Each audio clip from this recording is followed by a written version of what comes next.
name is Stephanie, founder and mental health counselor at Mind Roots Wellness. Welcome to the first episode of Real Conversations. I started this podcast because many people do not know and understand what is therapy or counseling. How does it work? What is the value of this? What can I get out from this? Talk therapy or counseling often appears mysterious and unknown. Here, you will get some glimpses of what a first counseling session could be like.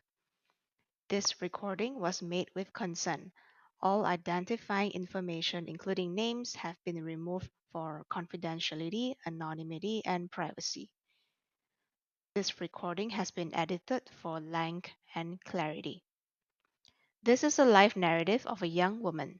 She moved out of her hometown and worked in a city. In the city where she lived and worked, she experienced hardships, navigating life, relationships, and adulthood. She also lived with housemates and experienced painful emotions and conflict. Recently, she has moved back to her hometown to stay with her family. She has also lost her father. How have things been, or what's going on in your life right now, and what made you decide to come back and see me again? Hmm,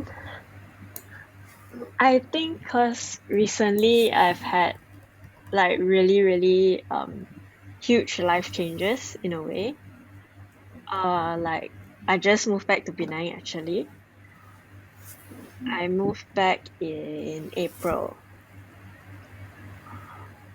but then things also got quite like a turn because my dad passed away in April. Um, just like a few days before like I returned back to Penang. I'm still trying to get my life in order, still trying to figure everything out. It feels like I know what I'm doing already, but at the same time I feel very lost and very like not sure what I'm doing. I managed to move out of where I was, the place where I was like not very good at. I it was downhill. I moved out. My grandma passed away and then I moved away, moved out of that house. And then I stayed by myself for almost a year and then decided to move back to Penang. And then when that decision is made, then my dad passed away. So it's like events over events and changes over changes. Yeah. There's quite a lot to process given so many things happen in just within 2 3 years. Yeah. It's related to loss, grief, and I think there was a bit of conflict there. Then we look into your family background as well, and we track down the anxiety, where it came from, and how can you manage better. And also things happened at work that wasn't very fair to you back then. So what happened between you and the housemates? Uh I think it was um the gaps was just before my grandma passed away that there was a about almost 2 weeks of silent treatment and all in the house. So that time I was already like in quite a bad state because of like the silent treatment and the unsure of what's going on. And then it automatically followed by my grandma's sudden death. And then, so when that happened, that also changed me because, like, obviously, I think I already preempt, like, them, especially, like, okay, like, if anything ever happens to my grandma, because I foresee it coming, I just didn't expect it to happen so suddenly that it would take a lot on me because my grandma is an important person in my life. And I've already, like, dealt with feeling guilty that I can't be in Penang to take care of her because I chose to move away. And then that followed with about, so it was like August in that time lah. August, they I had silent treatment and everything in the house. I spent 2 weeks of going to work and coming back into my room, and that was my only life, like my room and my work, and that was it. And then followed by grandma's passing. which didn't get much support from them either. There was a lot of problems, and then we tried to solve it. We tried to be okay with everything, but I personally didn't feel the same way. Like, I mean, I have to deal with my grandma's loss, and I have to deal with the things in the household and all. No, How do you feel inside your own body as you talk about this? Because I uh, sense that there is so much unfair treatment that's been going on. Like when I ask you what led to the silent treatment and you don't know, but it was what it was. mhm. So I'm just wondering what's going on inside you as you recall this memories information. uh, a lot of anxiety, a lot of frustration and anger, and a lot of sadness. And recalling like my emotions back then, it was very painful to deal with. What was the anxiety about? It's just thinking back about all those things that had happened and how I used to feel all the time, every day. Right. And you felt anxious when you were getting that silent treatment, the unpredictability, not knowing when he's going to talk to me or not. Hmm. Yeah, that was like all day, every day, just anxiety of not knowing what's going on, not knowing like what did I do wrong, did I do anything wrong, what's actually happening. It got to a point where I would stay back at work until like 9 p.m. just because I didn't want to come home and like deal with the uncertainty of if I come home, is anybody even gonna be bothered that I'm home? You know? Yeah. Mm. And it Right. was like, okay, if I go home at this time, am I going to bump into them in the living room? Maybe I should go back a bit later because I know that maybe a bit later they either will be in their rooms or not at home. Like I would like plan all of this out. Mm. And what made you stay so long with them? It was the fear of moving out, the fear of knowing that once I do go out, even if like I try to make things work, things won't work. And then I finally decided to move out. And even though they like said things like, oh, once you move out, we're not coming back in, we're not going to talk to you anymore. And when I did move out, I told myself it's fine. I guess if they don't talk to me, then it makes my life easier. Mm. Right. But what made you stay so long with them despite all this up and down treatment, this push and pull from them? Honestly, Sorry. it really felt like this was when I started to compare, like, okay, like people talk about abusiveness and everything, like, and then a lot of times I always defend and say like, no, they don't do anything bad, they care about me, they make sure I eat. But then I think I'm getting emotionally abused though. I don't realize it.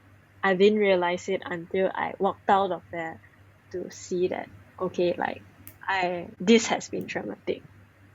These few years of trying to hold on, hoping that things would change, did not lead to anywhere good. In fact, it led to me wanting to just end it all. Mm. And they also make you feel like you would not be able to survive if you move out on your Without. own. Yeah, these are very possible signs of emotional manipulation or even emotional abuse that was Yeah. ongoing for years. Hmm. Yeah. Good on you for moving out and you're able to see what they were doing, like the bigger picture, the emotional game, the emotional manipulation that was happening all this time. Okay, Yeah. okay, that's very heavy, and I'm aware that Father's Day was last week, 2 weeks last week. ago. So Yeah.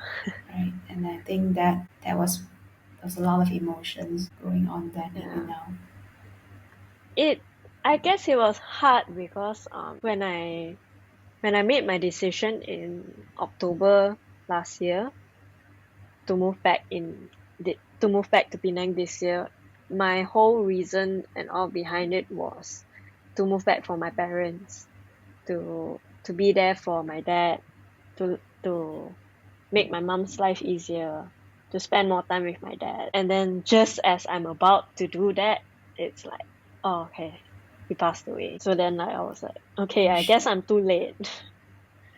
I'm too late for what I wanted to do. As in, I moved back to Penang too late Yeah, because the reason why I moved back was for them. Then I was too late. yeah.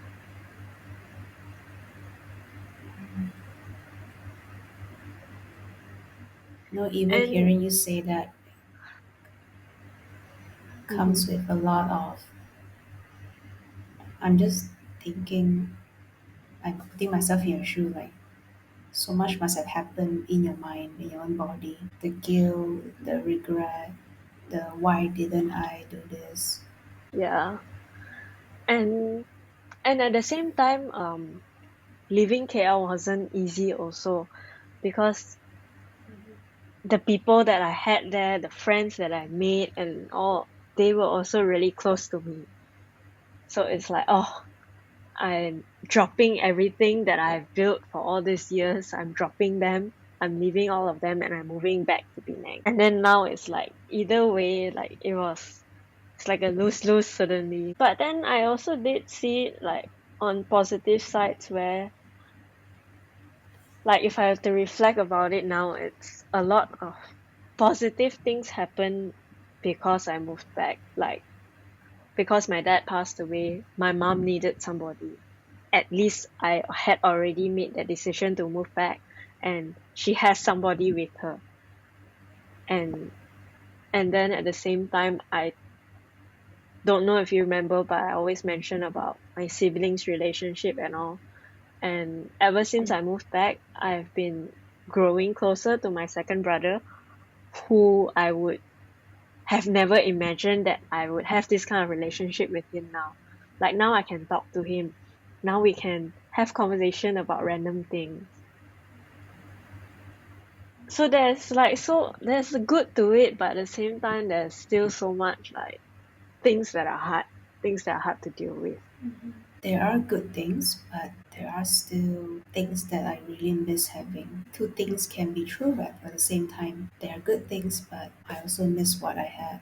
Miss what I had built. What made your dad, or why did your dad pass away? Um, it was he went into the hospital for sickness. He got brought to the hospital. And he was in the hospital for about 5 days, and then after that, he got pneumonia in his lungs. So then that's one of the causes of him passing away. But during the during the 5 days of him there, it was um the doctors were saying like, oh, it might be because of like stroke or something.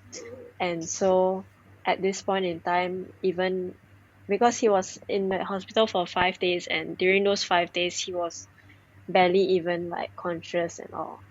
And the doctor said things like, oh, probably his heart is not good, his brain is not good, his lungs are also now not good. So it was a downfall. It was like just a downfall each day.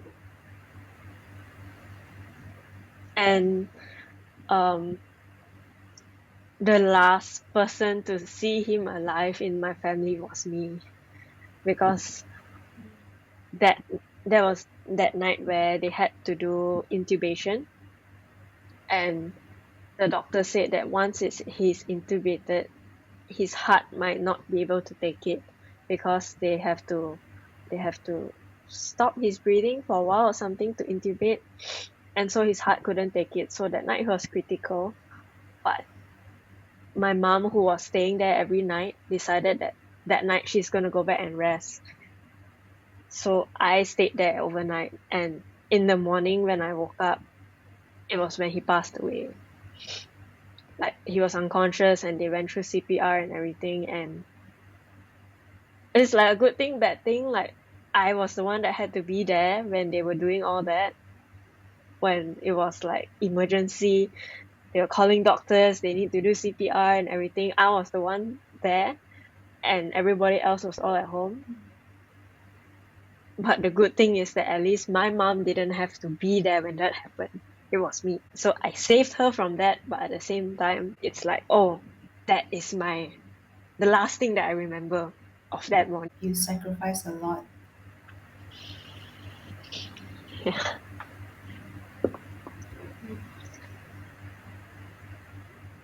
Yeah, I kept telling myself that I kept like saying to myself that if anything does happen, like, I may not be that strong, but at least I can be stronger for my mom lah.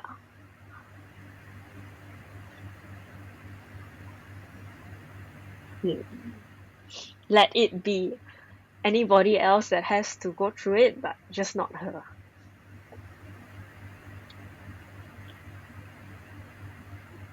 And why was it a good thing that it was you who last saw your dad alive and not your mom? Or was it because she didn't have to go through that CPR thing, the intubation, getting the news that he's not around? Yeah, it was more of protecting her from being there to witness everything. At least when she found out, it was just a few minutes. She arrived already, and he already passed away at that time, and she just arrived. So it's like she didn't have to stand there or watch them, or go through all of that. I think for somebody to witness that is also quite traumatic, because you feel so helpless, like you don't know what to do. The only thing you can do is just stand there and watch it happen. So at least, like, she didn't have to go through oh, I couldn't do anything, I was so helpless over there in the last moments.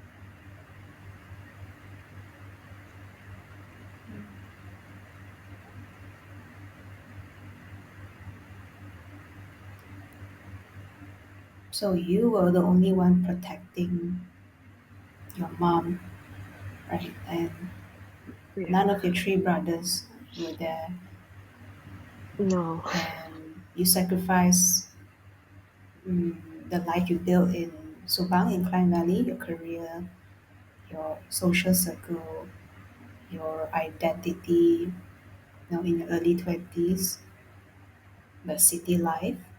You try to be there for them, I think I you sacrificed know. my own self for them. I tried to change Mm. so much for them, to try and be a better person in their eyes for them, to be different, to please them in a way. Mm. You sacrifice that much for them, pleasing them, being there for them, making them happy, but none of it worked. Yeah. And then coming back home to Penang, you sacrifice yourself again for your Yeah. parents, for your mom, for perhaps even your siblings. Yeah. And I'm just thinking all this while, during our session, who's sacrificing for you? Who is protecting you? Because even your friends told you when you said you want to move out of that house, they Hmm. were saying, "Oh, just stay a bit longer. Don't make such a hasty decision." Yeah. And not much of protection there, though. Not much of encouragement for you to, yeah, just move out. You know, you can do it. Yeah. Or like, don't worry, we'll be there for you, we'll help you out. I know a lot is going on in you now, and it makes me sad to hear that what you're going through. So that's my question. Who's there for you? Who is sacrificing for you to? It could be yourself. You are also your own person. But I can't help but always feel that everything I do is always for other people. It's always to make sure that everybody around is happy. I I did try to go into a whole like self-love journey and like try and do things for myself and all, but somehow I always just end up like making other people happy, making sure that everybody else is okay. Like even moving back, it's like I for one I sleep with my mom because she doesn't want to sleep alone. So I'm always by her side all the time. And like even moving back, it's like everybody has something to say about my life again. You should do this, you should do that. Why are you doing this? Why are you doing that? I know you're able to name your feelings like anxiety, sadness, but what about your own body right now? The bodily sensations, because it's definitely not easy having to recall this information. So, how, what are you noticing in your body? Any from your head to your toe? Mm, like right now, Mm-hmm. I guess I'm very fidgety. Yeah. Okay. Why? Why do you feel fidgety? Because you feel anxious? Yeah. Because you're trying not to cry, or you're trying to, yeah, not cry and not cry in front of me. You're trying to stay grounded. Yeah. I am actually. One thing that I noticed is that um I don't know why, but I feel like I am a crier. Like I do cry a lot. But when it comes to especially like my dad's passing is the most recent thing to like for people to actually cry about with reason. But I noticed that I didn't cry in front of my friends. When I would tell his story to people that asked, I wouldn't I wouldn't Mm. cry also. Made me confused because typically I when it comes to these kind of things it does make me sad. And so the only time I do actually cry about it is when I'm alone. Mm. You wouldn't cry, or you couldn't cry in front of others. Both. The times that I would almost cry, I would I will manage to stop myself from crying, or if not, just wouldn't even tear up. Mm. Mm. What happens if you cry, or when you did cry last time, even when you were younger, smaller, and you cried in front of your mom, your dad, family, friends? What happened?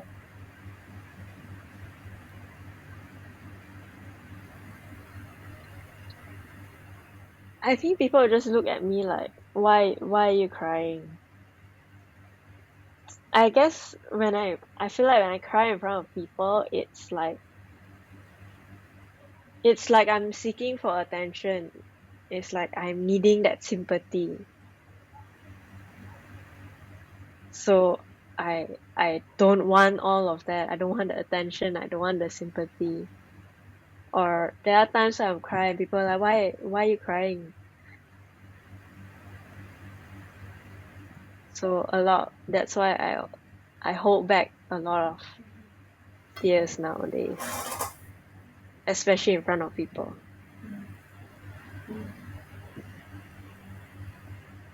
Why is that so? Why do you see that as bad. Wanting you may not feel like that, right? But you may not feel like, okay, I don't want sympathy, I don't want attention, but I feel like people judge me as someone who do when I cry. Is that right? Yeah. I And don't know somehow why. you don't want that. Yeah. I don't know why. I just feel like people think like, I mean, there's the, oh, okay, she's crying, she's sad. And then there's the, why is she crying? And I guess How do you there are, make how do you interpret that? Sorry, how do you interpret that when people give you that look or say things like, oh, why is she crying? How did you interpret that? I interpret it as like that, like, okay, it's not that bad of a thing, like she's crying, and like I shouldn't be crying. Either that or yeah, either that or part of me also feels like, um even if I do cry in front of people that I trust, I don't exactly get the comfort that I wish or that I would give to somebody who is crying. So I don't receive the same in return. So it's I just I just don't cry in front of people. Right? Because every time when you show your tears of sadness, feeling overwhelmed, you feel like you get judgment that I shouldn't feel this way. I shouldn't cry because I shouldn't feel this way. Therefore, in any situation, I should not let myself cry because my feelings are just not enough to warrant tears, to allow Yeah. tears to come out. And let's say I do cry, people are just going to say the wrong things or treat me the way that I don't really want to treat. So in all situations, either my feelings are pushed away or I get treatment that I don't really like Yeah. because no one is there to comfort me. No one understands what I'm going through, so why bother? Yeah. And then it comes to the current situation. It comes to the situation with the housemates, where why bother? My feelings are not going to be seen, it's not going to be valid, it's never going to be big enough for people to see that it's important. Mm-hmm. So might as well I just sacrifice for others to make them happy. And Yeah. hopefully if I do some the same in return for them, they're going to do the same for me. But the reality is they're not doing the same for me. Not my housemates, probably not my family. Maybe they are trying, but no, it's not exactly what I need or what I want. Yeah.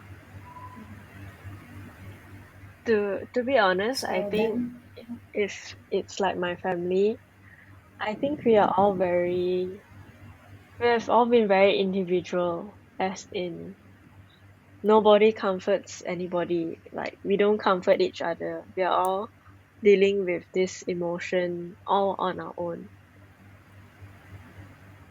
So like even I mentioned that I was the one that was the last there with my dad. It A part of me felt like, oh, none of them even thought of like, hey, what did the little sister go through? The fact that she made a life decision and she was there last and everything. There is no like, are you okay as a little sister, as the youngest in the family? Like, are you okay or anything? There was none like that either.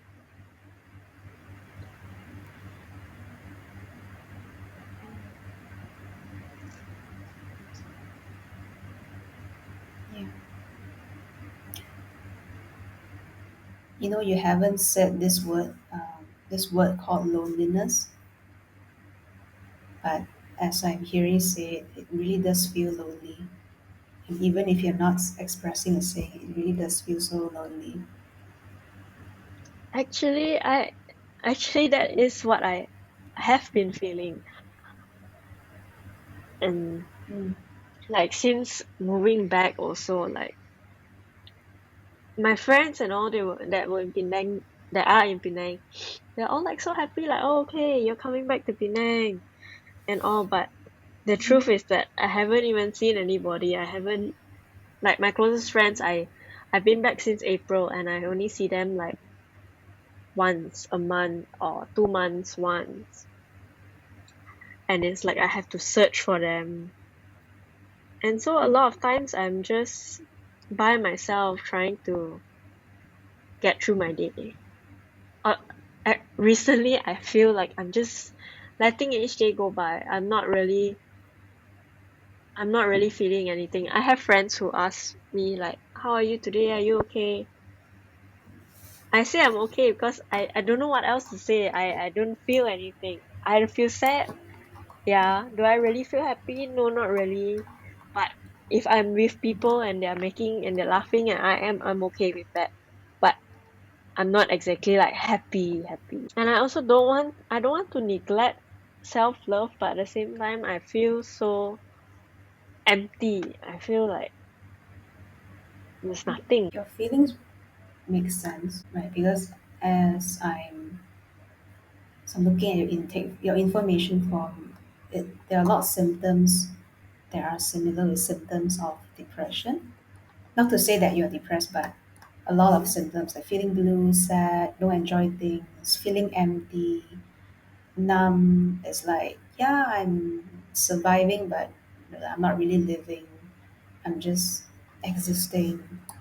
And there are some feelings of anxiety, like you take overthinking, heart racing, like you mentioned just now, you felt fidgety, feelings of anxiety and depression are just lingering around anywhere here and there.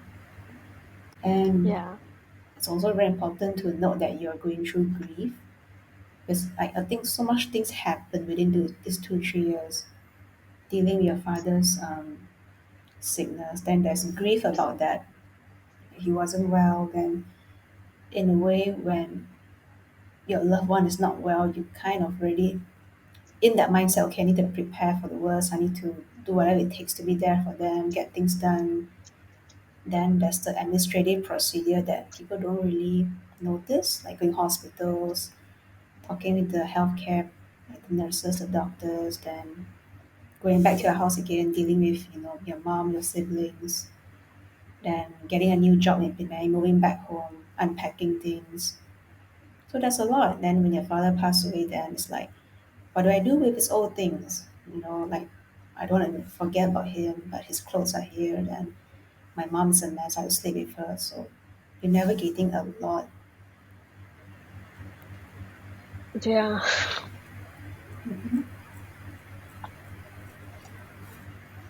So I'm just wondering if you are able to cry now, whatever that you're feeling now.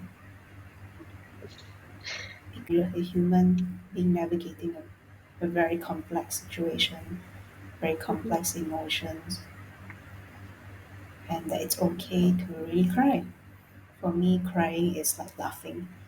If I find something funny, I'm just gonna laugh. And I'm feeling really sad, I just cry. They're just expressions of different emotions. Yeah. So if you feel like crying, feel free to. And I'm saying this because I heard some sniffling earlier. I'm not sure. I wasn't sure if you were suppressing tears or you're trying to stay grounded as you talk to me. But it's okay to be messy and not knowing what to say or do. I think cause yeah, I guess I've been learning to like, okay, like I'm feeling like teary. I feel like the more I get into anything, the more I start getting into something that I'm talking about, and I'm feel like I'm gonna cry. I've learned to keep myself grounded until a point where I really need to cry. But if not, it's like I'm grounding myself, suppressing it a little bit.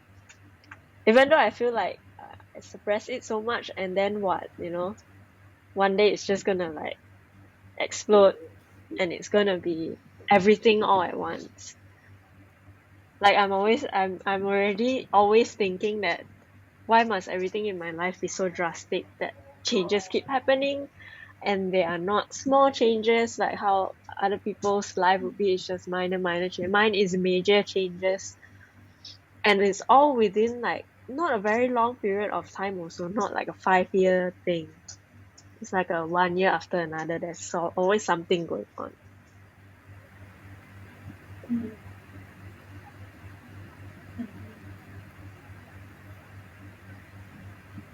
Yeah, and it's not just a lot of things happening, but it's also like who can be there for me, and also and how can I be there for myself? Like you said, I try to do self love, but it's hard when you are sacrificing yourself to others. Yeah. But one good thing I want to acknowledge is, and I hope you acknowledge, is that you are able to move out, able to escape that emotional manipulation, that emotional abuse, because it's difficult for a lot of people to move out of that, and you manage to take a stand for yourself and say, I can't take it anymore. I'm done with this. I'm done with this silent treatment. I'm done with this back and forth, push and pull. I'm just going to move out. And then it turned out better than expected. It was better than living with them. You're able to pay rent. You were able to still live. You're able to survive. I'm wondering if you're able to acknowledge that, hey, I did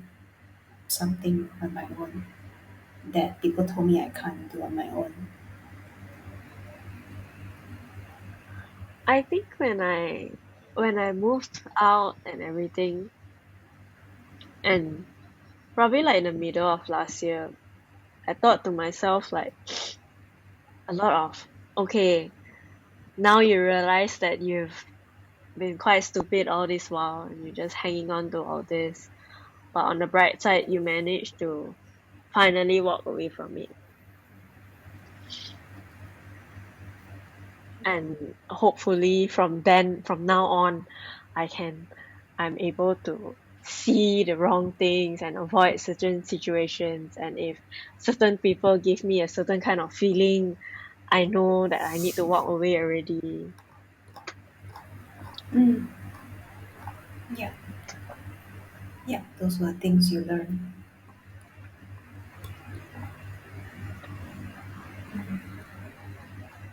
That's why I wanted to So go you on a whole like resign, yeah. self-love. I wanted to go on a whole self-love journey and all, but it's also not easy because I moved back to Penang, and with Penang it's so much more commitment in a way to like family, you know. It's Mm. less about me and more about everybody else. Mm. But even when you were in Subang, it was still not so much about you. It was more for the housemates. But I think you were able to make that turn. Okay, now I'm just going to do it all for my own, and then it was actually going quite well. But yeah, it was a lot of, number one was because I was with my previous boss, which is from Penang, and they were trying to make me see that, hey, like your working life in KL is quite miserable. You can come back to Penang. They offered me, they were the one that put that idea in my head, like, come back to Penang, work for us. We'll make sure that you have a better working life, and at the same time you're there for your family. You can be there for your parents. And at that time, there was also the reason why I made the decision. A lot of people said that, yeah, I think your mom needs you. Like, she looks so tired all the time. She needs your support. So the decision wasn't even for me. It was for Mm. other people. It's like This was your. Mm. the most frustrating thing about this is that I'm well aware of my people pleasing skills, of my not skills, but my people pleasing, the people pleasing in me.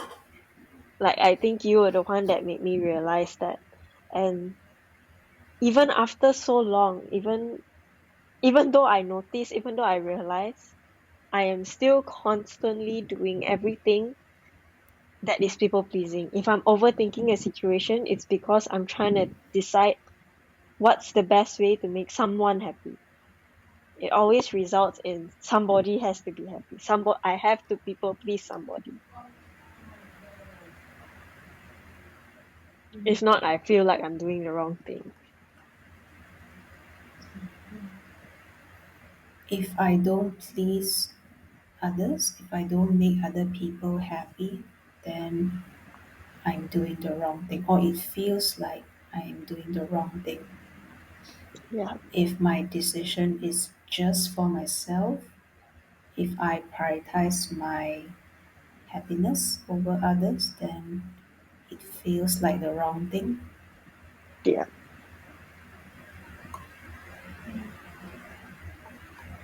yeah, Did it feel wrong? Did it feel wrong when you move out of that Subang house initially? yeah. It felt wrong, and they tried not to get me to stay. Tried to convince me in so many other ways, and there was a point where I almost gave in. I almost said, okay, fine, I won't move out.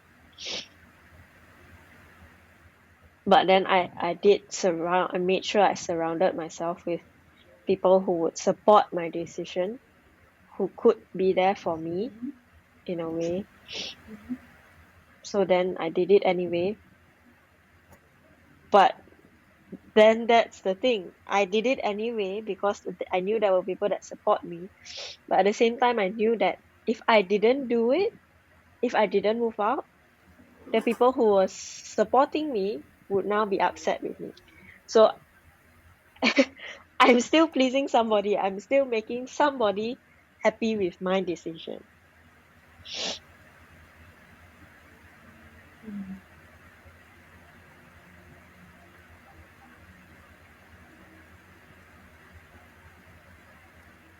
But what do you think of your decision now? Even though that decision was based on people or friends who supported you moving out, Hmm. was there also a part of you that also wanted to do this for yourself? You were just looking for more support to make sure that I am making the right decision. Yeah. Okay, and that's okay then. Sometimes some heavier, more difficult decisions requires you to like might make you feel like I need more support on Hmm. this to make sure that I'm doing the right thing. Hmm. Right? It's also Yeah. part of your self love. I want to make sure that I'm doing it right. So I need more support on this for myself. Hmm. Okay. Are you working in the current job? And how is it? How's it been going? Because you had to resign from Burger Lab and leave your colleagues and friends there, and then back to Penang. So how has that been like? Yeah. I've actually been quite stressed out with it too because I'm like wondering where am I navigating myself in this? Am I in the right path? My job consists of me telling people what to do and also making sure that I am doing the right thing. So it's quite stressful lah. It's nice. The environment, the change in lifestyle is nice. The work is still tough. And what I noticed is that I strive a lot on I like doing things. I like working on projects and stuff, but I also strive a lot on validation. I don't feel like I've done a good job unless somebody says, okay, they like this, or they are okay with this, they're gonna go ahead with it. But if not, then I feel like I'm quite useless. I'm not doing anything right.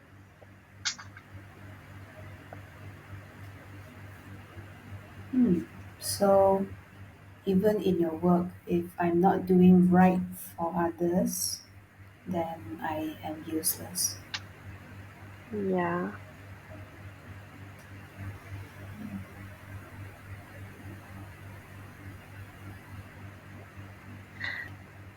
I'm sensing a lot of theme of I am only doing it right if I'm sacrificing myself at the cost of my well-being, at the cost of my happiness, then I become useful.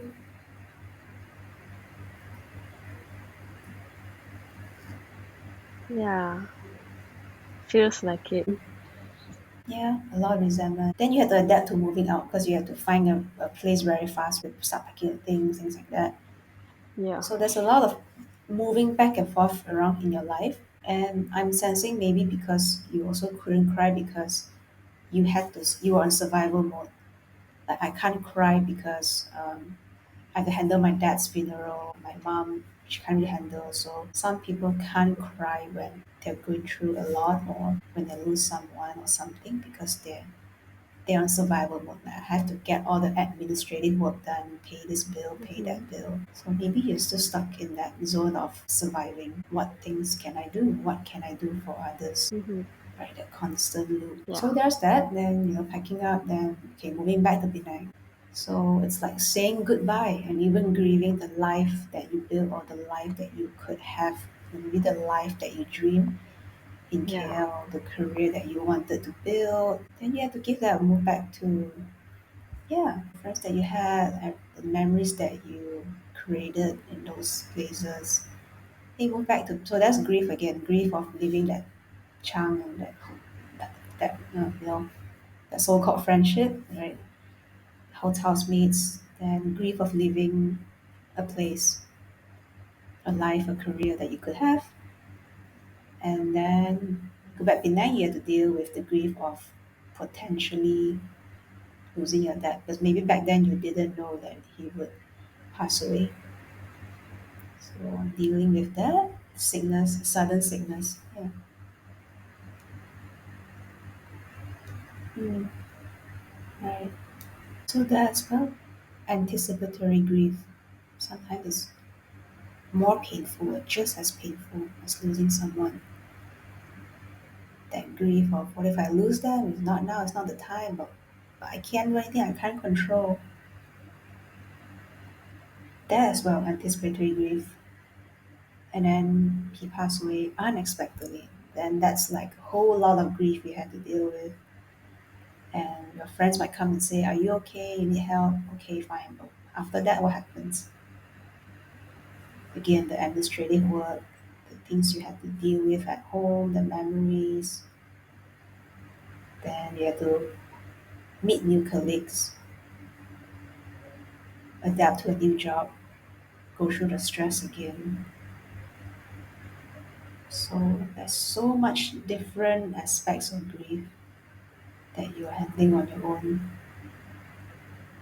And it's not just dealing your own self, you have to deal with your own family's grief and ensure that all of each of them are dealing grief in their own ways that maybe none of you are seeing, but maybe you are seeing more from you're seeing your mom's grief more because you're I think you're being with her more than your other brothers.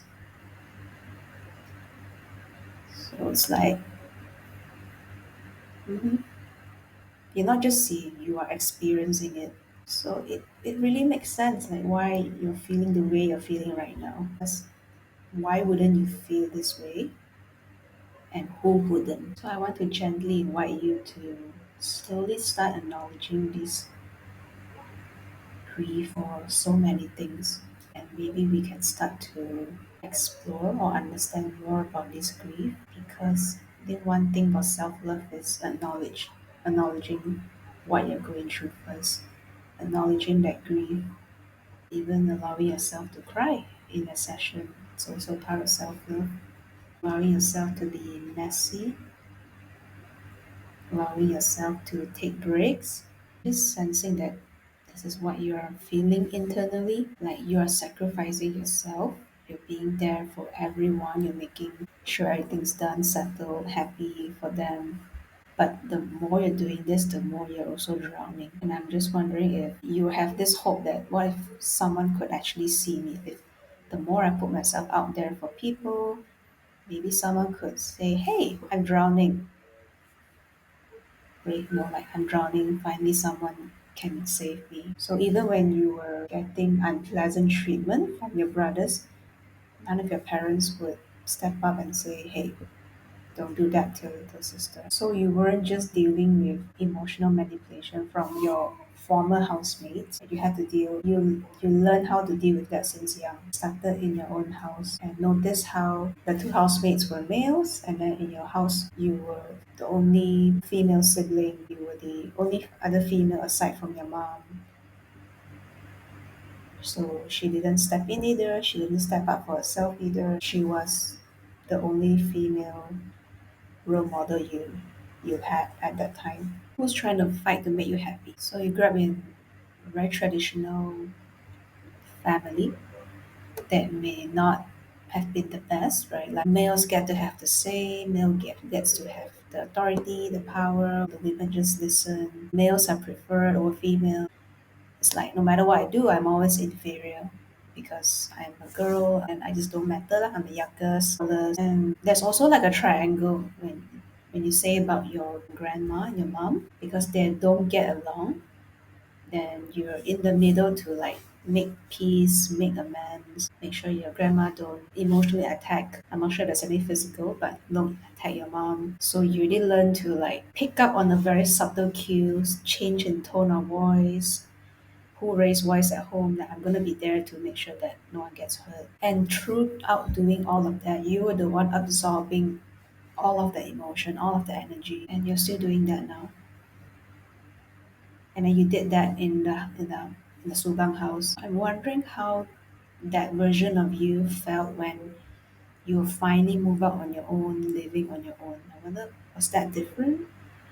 Was there freedom? Were you finally realizing a lot of things, experiencing a lot of things? You had the freedom where you were not focused on making people happy, and that felt really free. Felt like a bird. I mean, felt like a bird finally out of the cage, and she can fly wherever she wanted to. I want to get more in touch with that version of you when there was still freedom. I just want to let you know that even though you are back at your hometown, your family house, there is a possible space for you to have that freedom. Like it is still possible to have self love. It is still possible to be close enough with your family, but also not too close where you feel like your life revolve around them or their life revolve around you. In a sense, you can still have that space. Like you can still be in Penang and you'll be there for your mom, but you also can have the space where, hey, I get to have my own freedom. So it's a matter of that fluidity and balance, and of course, it's how do we get there, and that is that process that I want to be with you with. So how do you find your own self love and your own journey? Take your time to acknowledge this grief. Acknowledging it's one of the way to start self love. How to move on from here, and how do you continue on with self love and find your voice. There are some parts where I reflected her emotional and action patterns. Often, we don't fully realize what we are doing and how that affects us. She's always being there for others, always putting herself in the back seat. Why? And at what cost? I genuinely felt so much for her. I did feel sad from listening to her inner experience. I am not just a counselor, I am also a human.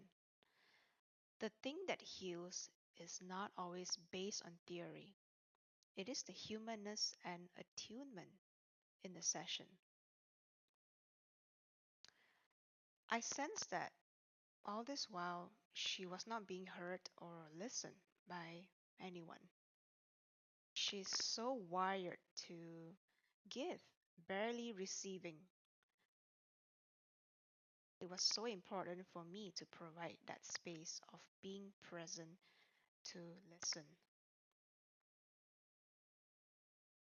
There are some parts where I referred to the symptoms that she noted earlier. I was helping her to make sense of why am I getting these symptoms? Why am I feeling the way I do? And in some parts, I acknowledge her grief. Acknowledging grief is important because grief doesn't go away just because it is ignored. It persists, often beneath the surface, and can impact our emotional, physical, and mental well being in powerful ways. And there was a part where I invited her to cry. Crying in therapy is powerful. It is not a sign of weakness, but a sign of emotional truth breaking through. Tears are the body's way of releasing pent up emotion, grief, pain, fear, relief, and joy. When you are able to cry in sessions, it often signals that something deep and meaningful has surfaced. Suppressed emotions finally have a safe space to move. There are some parts where we referred to the house that she was living in with her housemates back when she was not staying at her hometown yet. I acknowledge her decision of moving out because it is also important to empower and acknowledge her strengths. And later on, we connected the relationships with our families. We learn about relationships and power dynamics, first from our parents, from the family that we grew up in. When you do not know or experience what a healthy relationship means, choose the kinds of relationships that we are familiar with, not the relationships that we actually want. How can you give more space for your self love if you are constantly loving others more than yourself in the form of your sacrifices?